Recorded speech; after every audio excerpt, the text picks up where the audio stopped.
ನನ್ನ ನಂಬು, ನನ್ನ ನಂಬು, ನನ್ನ ನಂಬು. ಈಗ ನಾನು ಹೆಚ್ಚು ಕಾಲ ಕುಡಿಯಲ್ಲ. ಕುಡಿಯೋಕೆ ನೀರು ಕೊಟ್ಟು ನನ್ನ ಪ್ರಾಣ ಉಳಿಸು ಕಣೆ.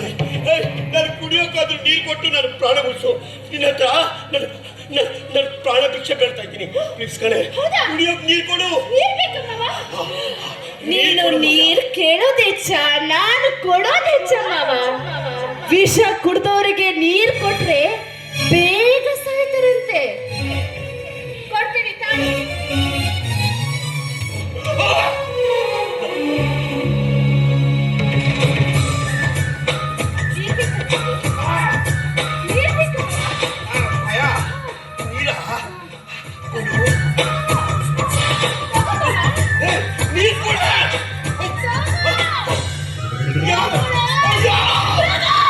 ಯಾಕೆ ಈ ರೀತಿ ಚಿತ್ರಹಿಂಸೆ ಕೊಟ್ಟು ಸಾಯ್ತಾ ಇದೆಯಾ?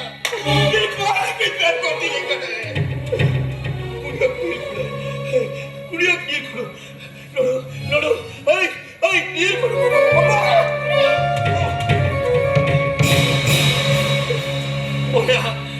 ನಾನು ಕೊಲೆ ಮಾಡಿಲ್ಲ ಅಂದ್ರು ಈ ರೀತಿ ಚಿತ್ರಹಿಂಸನ ಅದು ನೀನನ್ನು ತಪ್ಪಾಗಿ ತಿಳ್ಕೊಳ್ಳೋಣ ಕಣೆ. ನಿನ್ನ ಕಾಲಿಗೆ ಬಿದ್ದು ಬೇಡ್ಕೊಡ್ತೀನಿ. ನಾನು ಜೀವ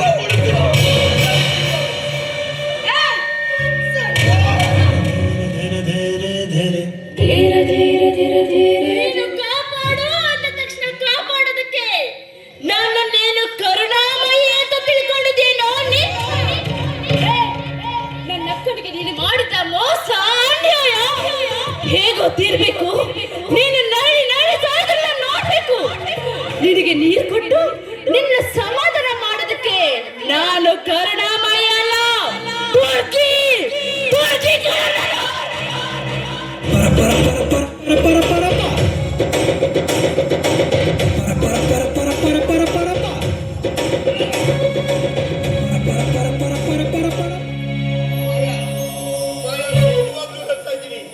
ನಿನ್ನ ಅಕ್ಕಳ ಸಾವಿ ನಾನು ಕಾಣಲ್ಲ. ನಾನೀಗ ಹೆಚ್ಚು ಕಾಲ ಬದುಕಲ್ಲ ಕಣೆ. ನಾನೀಗ ಹೆಚ್ಚು ಕಾಲ ಬದುಕಲ್ಲ. ಸರ್ವೇ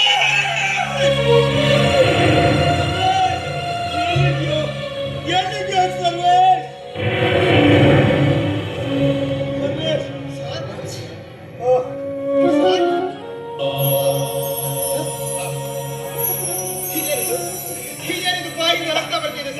ಏನಿಲ್ಲ ಸರ್ವೇಶ, ಇವಳು ನನ್ನ ಮದುವೆಯಾಗಿ ಬಂದ ಮಾಯಾ ಈ ಮನೆಗೆ ಜ್ಯೋತಿಯಾಗಿ ಬಂದಿಲ್ಲ ಕಣೋ, ವಿಷಕನ್ನೆಯಾಗಿ ಬಂದು ಕಣೋ.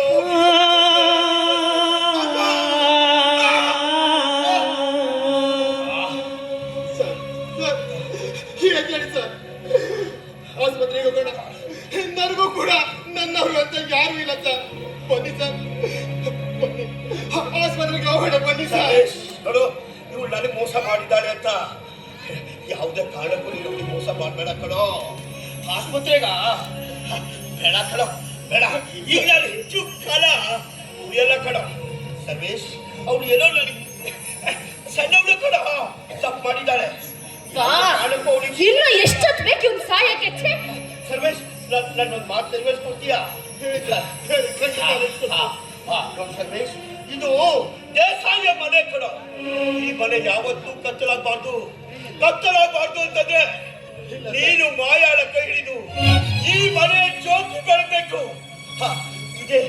ಇದೇ ನನ್ನ ಕೊನೆಯ ಆಸೆ.